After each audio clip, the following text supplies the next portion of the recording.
Minha amiga, meu amigo,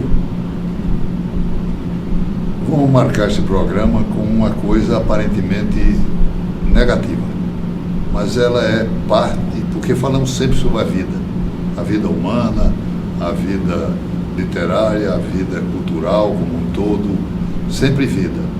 Mas vamos falar hoje um pouco sobre a morte, que é uma parte da vida. Não existe vida sem haver morte. Em consequência, nós trazemos hoje uma das pessoas mais queridas minhas que se possa imaginar. Imagine que ele é meu sobrinho, mas meu afilhado. É um doutor pela Universidade Complutense de Madrid. É um professor, doutor da nossa Universidade Federal.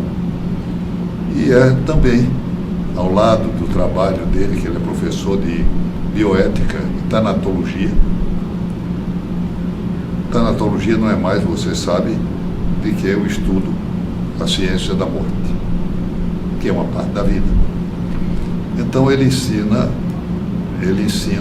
bioética, com um detalhe, é que é também advogado. Como a experiência do direito se soma à sua ciência básica maior, que é o que é apresentado, além de outros estudos e outras aulas que ele dá de matéria diferente. Mas Gustavo é uma figura humaníssima que eu apresento com prazer, porque ele é administrado por Luciana, a mulher dele, que lhe deu 2 filhos fantásticos. Uma, a minha estagiária estudante e linda, que é Natália. E o outro, um estudante de medicina, de primeira categoria humana, que é Eduardo.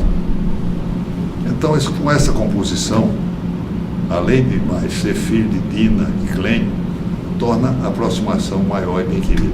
Mas eu sou um admirador de Gustavo, porque ele estuda a sério e leva a sério tudo o que faz.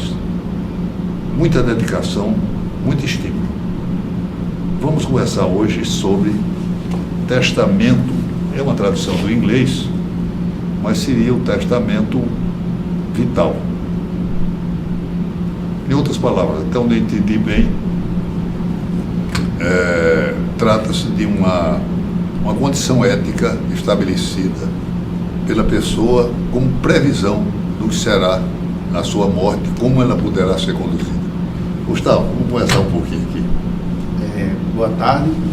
Primeiramente, muito obrigado pelo convite e por todas as palavras, pelos elogios, né, que também tem uma parte desses elogios que, pela nossa relação, a nossa relação também de familiar e muito próxima.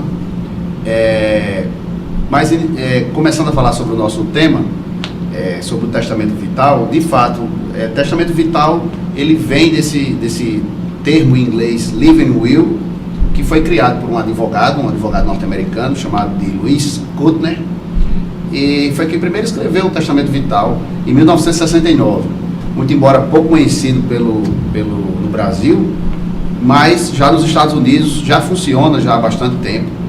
E as pessoas, o que elas dizem é uma coisa muito simples, elas deixam por escrito aquilo que elas desejam que aconteçam com ela em algum momento, se ela chegar a perder a consciência e precisar de determinados tratamentos médicos. Então ela pode dizer se pretende que se faça ou recusar determinado tratamento médico.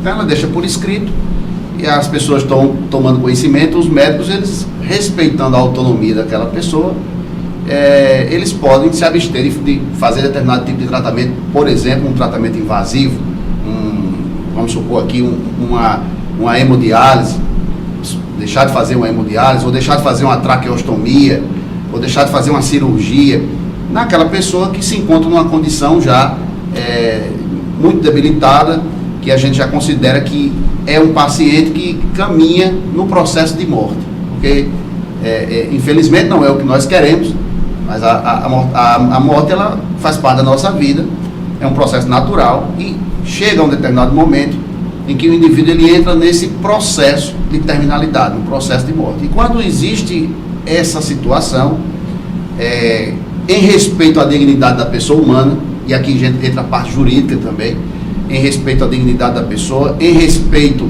à nossa própria Constituição, que proíbe tratamento cruel, degradante, desumano, a gente permitir que aquela pessoa não se submeta a determinados tipos de tratamentos ou procedimentos médicos. Eu considero da maior significado isto aqui. E observo, eu sou muitas vezes procurado no meu escritório para a pessoa preocupada com a morte.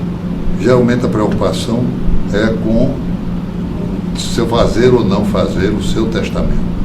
Até por uma coisa bem simples.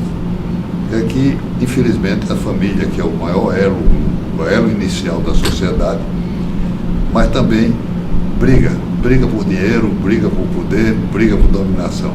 E muitas vezes a ausência disso, os herdeiros criam problemas graves. Mas entre as preocupações que essas pessoas procuram, há uma dificuldade de falar sobre esse aspecto, que é o fim da vida, como ele deseja.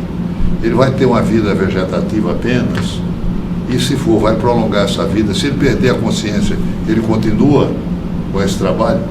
Há que pensar sobre o assunto. Eu sei que uma vez você me disse que há até inadequação da expressão testamento vital, porque isso trata de herança depois da morte. Isso. E o tratamento vital, o nome está dizendo também é vida. Isso.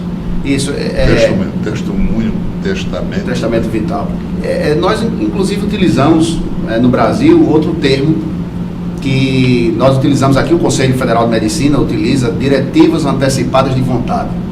Nós não temos legislação que trate sobre o tema, mas o Conselho Regional de Medicina tem uma resolução, a resolução 995, de 2012, que trata exatamente desse assunto, para que os médicos respeitem as vontades dos seus pacientes.